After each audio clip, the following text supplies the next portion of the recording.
شاہ صاحب بندگی کیا ہے؟ یہ لفظ تو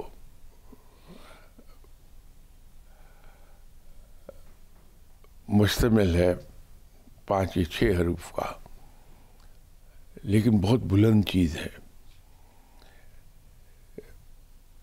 بندگی یہ ہے کہ جب ہم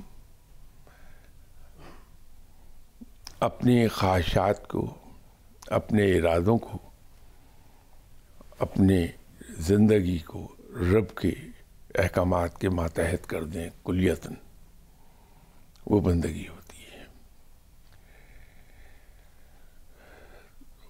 جو انسان رب کا بندہ ہو گیا وہ تو بڑے اعلیٰ مقام پر جا پہنچا، اور وہ زمانے کی تمام تفکرات سے آزاد ہو گیا پھر رب کا بندہ بن جانے سے، اس لیے کہ اس کا یقین اتنا پختہ ہو جاتا اپنے رب پہ اور اس کی رحمت پہ کہ اس کو صرف ایک خیال جو ہے اس کا بدترین صورتحال میں بھی ہنستا رکھتا ہے کہ میرا رب موجود ہے، وہ مجھے لک آفٹر کرے گا۔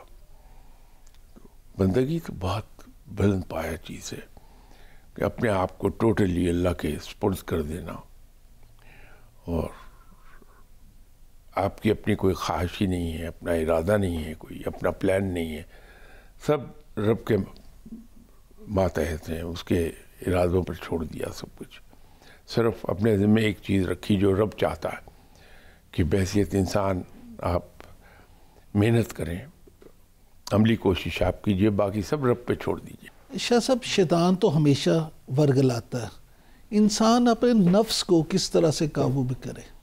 بہت آسان طریقہ ہے اس کا، جہاں آپ نفس کو ذرا بھی ڈھیل دیں گے یہ سوار ہو جائے گا آپ پر۔ ہر بات میں اس کی مخالفت کر دیجئے، ہر چیز میں نفس کی مخالفت کر دیں تو کچھ عرصے کے بعد پھر یہ ٹیم ہو جاتا ہے، پھر آپ کے اشاروں پہ چلنے لگتا ہے۔ توکل کیا ہے؟ توکل کی ڈیفینیشنز بہت لوگوں نے، بہت جو اصحاب علم تھے انہوں نے اس کی ڈیفینیشن مختلف انداز میں کی ہے، سبھی درست ہیں۔ میرے خیال میں توکل کی سب سے مختصر ترین جو ڈیفینیشن ہو سکتی ہے تو اس کو ہم اس طرح ڈیفائن کر سکتے ہیں کہ جب انسان رب کی تقسیم پر مطمئن ہو جائے وہ توکل ہے۔ شاہ صاحب آپ نے بات کی کہ مرشد جو ہے وہ آپ کو بھٹکنے نہیں دیتا، یہ فرمائیے گا کہ آپ کے جو پیر و مرشد حضرت یعقوب علی شاہ صاحب تھے ان کے بارے میں ہمیں کچھ بتائیں، وہ ان کے ساتھ آپ کی ملاقات کیسے ہوئی؟ وہ ایک میرے کولیگ تھے، اللہ تعالیٰ غریق رحمت فرمائے، دنیا سے چلے گئے۔ انہوں نے ایک دن مجھے فرمایا کہ تمہیں اولیاء کرام سے ملنے کا بڑا شوق ہے، بالآخر ایک ولی اللہ مجھے مل گئے ہیں، تو چلو گے؟ تو میں نے کہا ضرور چلوں گا، کہ چلیے مجھے اجازت لے لینے دیں۔ نیکسٹ ڈے وہ آئے اور فرمانے لگے کہ اجازت مل گئی، آپ چلیں۔ تو یوں میں ان کے پاس چلا گیا۔ اب وہاں گیا تو انہیں میں نے کافی ڈفرینٹ پایا دوسروں سے۔ ایک مزے کی بات یہ تھی کہ ان کی گفتگو ایک نارمل دنیا دار آدمی کی گفتگو تھی، نصیحتیں نہیں تھیں، تلقین نہیں تھی، کسی بات کی پوچھ گچھ نہیں تھی، وہ ایک لگتا تھا میں ایک دنیا دار آدمی سے ہی ڈیل کر رہا ہوں۔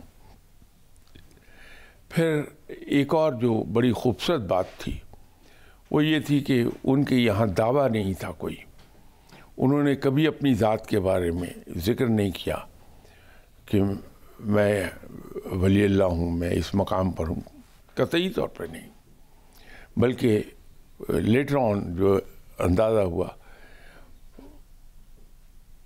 ہی یوز ٹو ہیٹ اٹ کہ کوئی آدمی ان کے سامنے اس قسم کا ذکر کرے کہ میں یہ میں وہ، یا یہ علم وہ علم. وہاں عاجزی تھی. آپ جائیے، وہ آپ کو ریسیو کریں گے بالکل دنیاوی انداز میں، اپنے ہاتھ سے چائے بنا کے دیں گے، جو ان کے پاس میسر ہے وہ کھانے کو بھی دیں گے، اور آپ سے آپ کی زندگی کے بارے میں کہ یہ کیا حال ہے والے ہیں، کیا ہو رہا ہے، کیا کرتے ہیں، وہ اس طرح کی. لیکن در حقیقت صاحب علم آدمی تھے، اور شاید اسی لیے انہیں یہ پسند نہیں تھا کہ اپنی ذات کے بارے میں ذکر کریں. آپ نے ان سے کیسے فیض پایا؟ دیکھیے، ایٹ اے لائٹر نوٹ میں اگر آپ سے کہوں کہ یہ آپ مجھ پہ تہمت عائد کر رہے ہیں کہ میں نے کوئی فیض پایا، نہیں، یہ تو ایسی بات نہیں. اگر میں نے فیض پایا ہوتا تو میں کوئی ایسا آدمی ہوتا، میں کوئی شریف آدمی ہوتا، اچھا آدمی ہوتا. شاہ صاحب، اللہ آپ کو یاتی دے، آپ اتنے اچھے انسان ہیں، اللہ نے آپ کو اتنے علم سے نوازا ہے، آپ لوگوں کو اتنا گائیڈ کرتے ہیں، ہم تو آپ سے سیکھتے ہیں. میں تو وہاں جا کے بیٹھا رہتا تھا، اور جو کچھ وہ فرماتے تھے اسے غور سے سنتا رہتا تھا. یہی کچھ وہاں کیا میں نے. یوں کہہ لیجئے کہ وہ ایک پاس ٹائم ہابی بن گئی کہ میں ان کے پاس بیٹھا رہتا تھا. تو یہ چیز بڑی اچھی لگتی تھی مجھے کہ وہ کبھی ذکر نہیں کرتے تھے کہ میرے ساتھ یہ ہوا، میرے ساتھ وہ ہوا، میں نے یوں دیکھا، میں نے یوں مشاہدہ کیا. کچھ نہیں، سیدھی سیدھی بات. بلکہ الٹا وہ میں نے ایک سوال پوچھ لیا روحانیت سے متعلق کہیں، تو ڈانٹ پڑ گئی کہ تم نے مجھے بہت تنگ کیا ہے. تو وہ اس طرح کی نیچر تھی. کہیں دعوے نہیں تھے، کہیں بڑے پن کا احساس نہیں دلاتے تھے کہ میں کچھ ہوں. وہ تو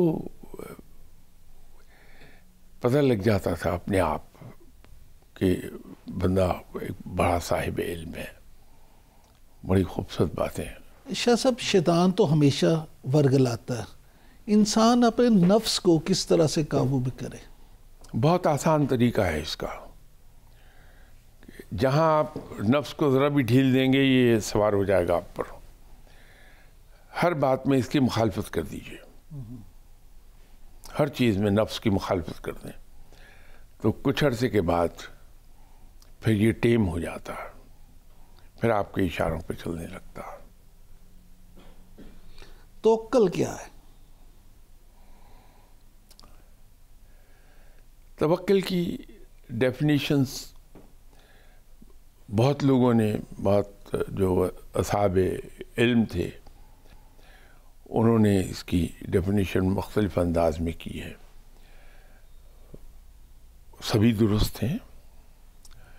میرے خیال میں توکل کی سب سے مختصر ترین جو ڈیفینیشن ہو سکتی ہے، تو اس کو ہم اس طرح ڈیفائن کر سکتے ہیں کہ جب انسان رب کی تقسیم پر مطمئن ہو جائے وہ توکل ہے.